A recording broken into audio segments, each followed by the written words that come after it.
Well, we got another opener up. I kind of forgot I had this one, which is kind of hard because it's the oldest thing I own in terms of the garage door opener. But right here we have a Alliance Genie button. And go over here. Ooh, it's the older style Genie plastic carriage with the release handle. Funky chain dog style limits. I've actually never seen that style before. One piece rail. And this is a Genie G200. Sure it says on the front. But this was pulled. I believe it was just pulled because it was old. But it works just fine. Got the big 100-watt bulb sticking out the front of it. On the side over here is where the radio controls, or that's where the wires go in the radio control. I'm pretty sure it would have had this style control. This is a little bit too new for this one, but Cryptar, it would be the Cryptar, just the Cryptar 2, but it'd be like this, had metal back. And I had a remote for one of these, but I sold it, but it would have been, I think it was a model AT20 or something, but it says Alliance Genie on the top of it. Really cool remote. I might have one somewhere, but I could have hooked up a newer set of Genie radios to it. I didn't really consider that. I had to do some modifications to it to get it installed. The first one was didn't get any sort of mounting hardware with it, so that end piece, the holes on it would not line up with the bracket, or wouldn't let me slide a bolt through. So what I did with that was I drilled out the ends so I could run a proper bolt through it, and it is hooked up to a standard LiftMaster header bracket. The rail didn't really have to do anything to that. The carriage is starting to crack there where the pin goes, but it is holding up for now. I believe these would have had some sort of marker on the chain to let you know where to hook it up to. And I'll show these limits, because I don't believe anyone's ever actually shown the limits up close for one of these.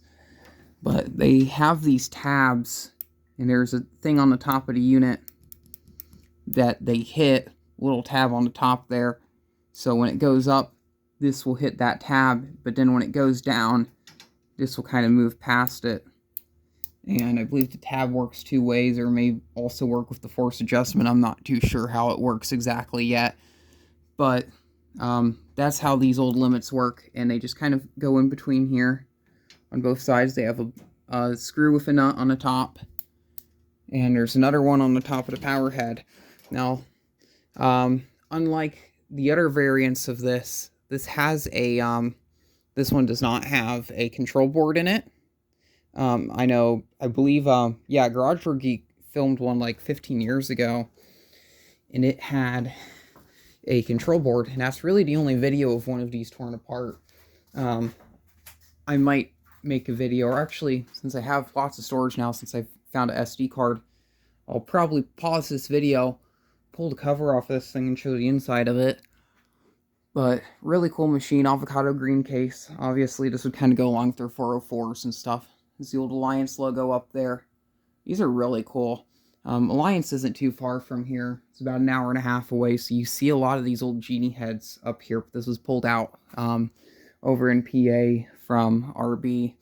So we'll run it up with the Alliance button. One of my family members has one of these. I think theirs is a bit newer, but it has the same style button. So I'm going to presume that that's what these would have came with. So let's run this up. It's a bit on the slow side.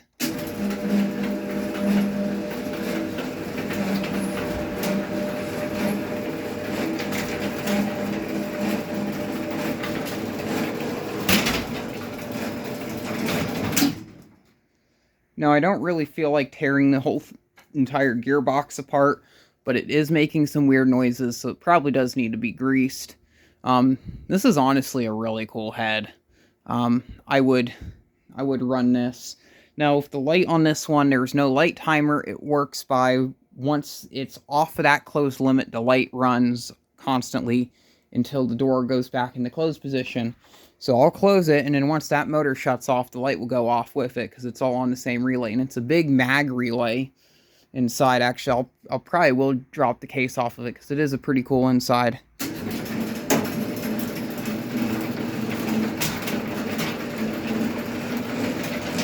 There's the limit.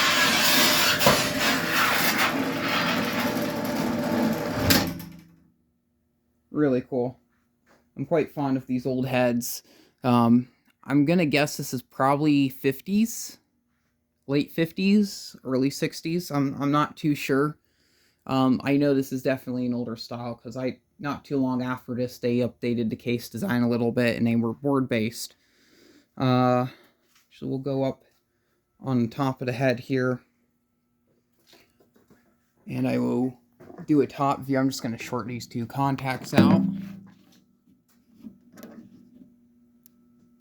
And that's if I can find. There we go.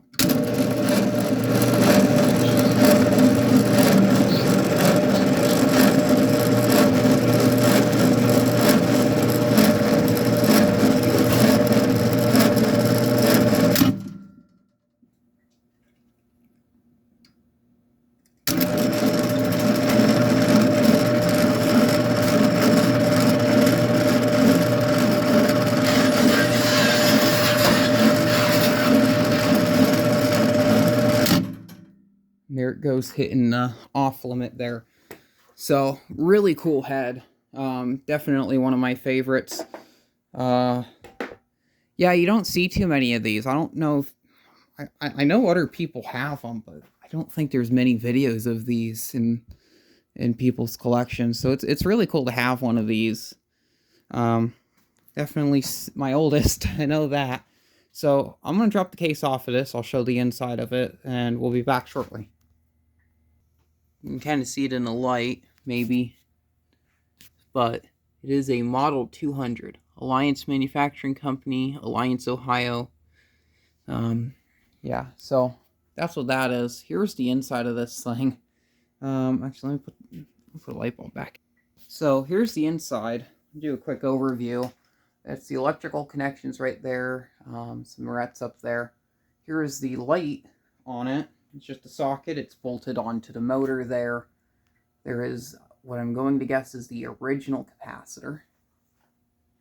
Our transformer, I believe this goes down to, I think, 24 volts AC. And that's what all the buttons and stuff wire off of. There is the switch that controls the limits, and I'm pretty sure also the force. Here is the contactor block, or the mag relay. It's a chunky one too. That piece right down there is what is kind of the connector. There is a centrifugal clutch here on the bottom of the motor. There's slip clutch. I'm pretty sure that's what controls a lot of the reverse mechanism. I'm not too sure. So anyway, we will operate this. Let's see if I can get the wires on there correctly. Why can I not short this?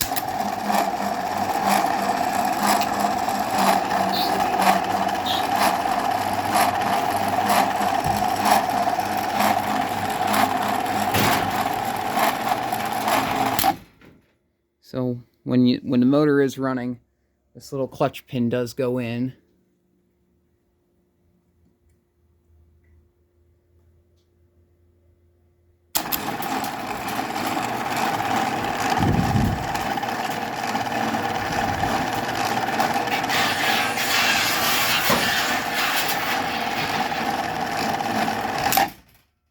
So there it is. We'll run it once at wall button, and then we'll end the video.